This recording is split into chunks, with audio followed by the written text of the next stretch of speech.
friends, today we will start Module 1 of the chapter Diversity in India of Class 6 Civics.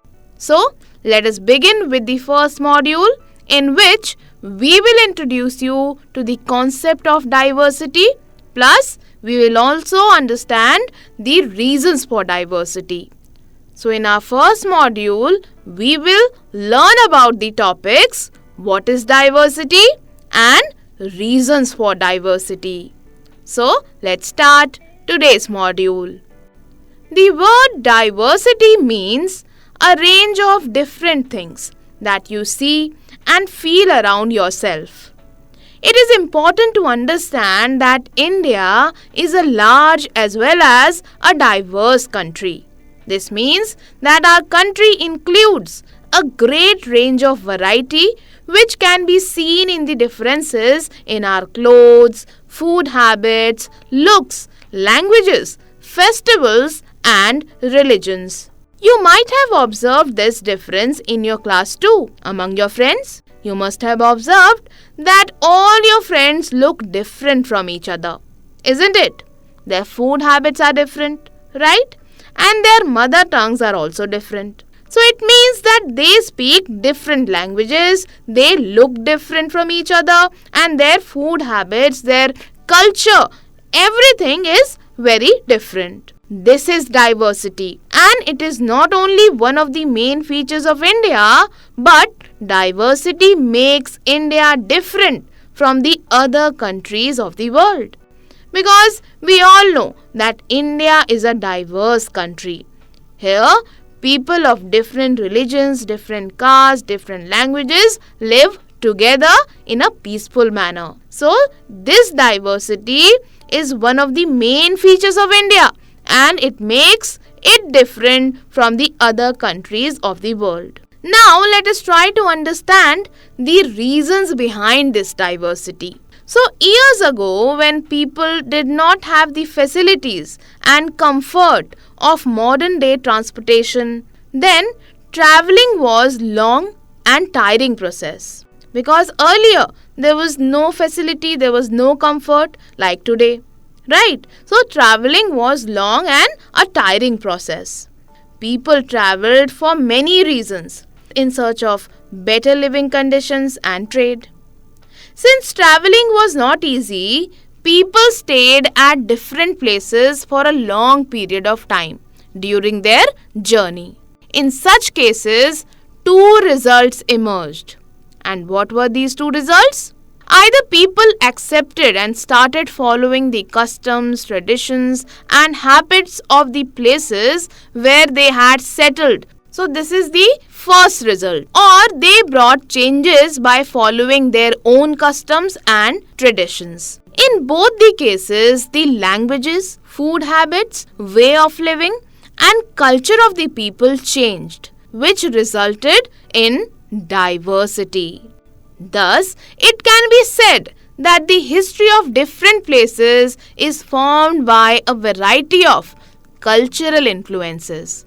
These cultural influences shape the culture of a particular place. Thereby, regions emerge as very diverse due to their unique histories. You must have noticed that one region has some other customs, other food habits, and another region has some other culture, other tradition. So these influences shape the culture of a particular place. And thereby, regions emerge as very diverse due to their unique histories. So diversity means a range of things. And is India a diverse country? Yes, absolutely. India is a diverse country. And diversity basically means range and differences in our clothes. Very good. What else? Food habits, appearance, languages, festivals, religions and many other factors. So, as I told you that earlier people traveled long distances. So what happened? People started to settle down in new places. They settled at a new place and they adopted the customs of the place, or they carried on their own customs. These were the two results. In both the cases, what happened? Languages changed, food habits changed, lifestyle changed, and customs changed. Because there was a modification in everything. And these changes brought diversity, right? And therefore, history of many places shows us how many different cultural influences have helped to shape life and culture there. So friends, let me tell you that diversity also takes place when people adapt and accept different ways of living according to the geographical locations. Therefore, people living in the coastal areas are dependent on sea.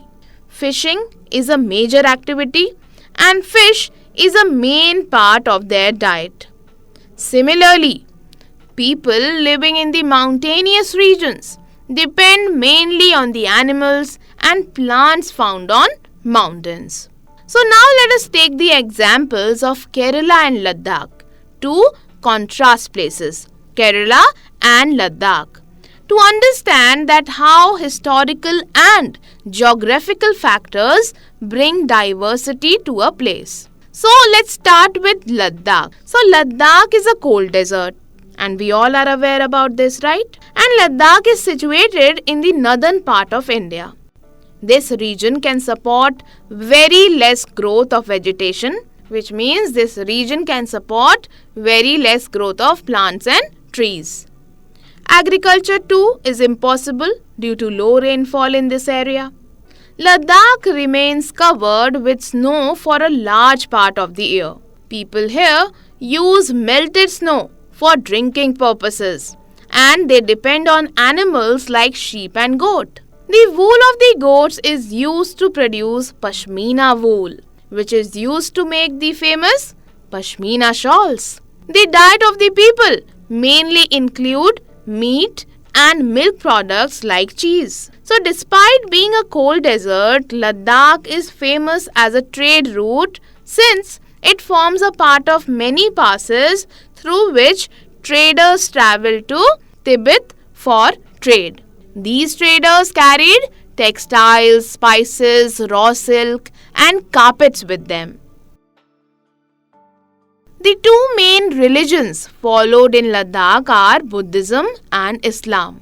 Ladakh is rich in oral traditions, which means the stories, songs or poems of a culture that are orally transmitted from one generation to another.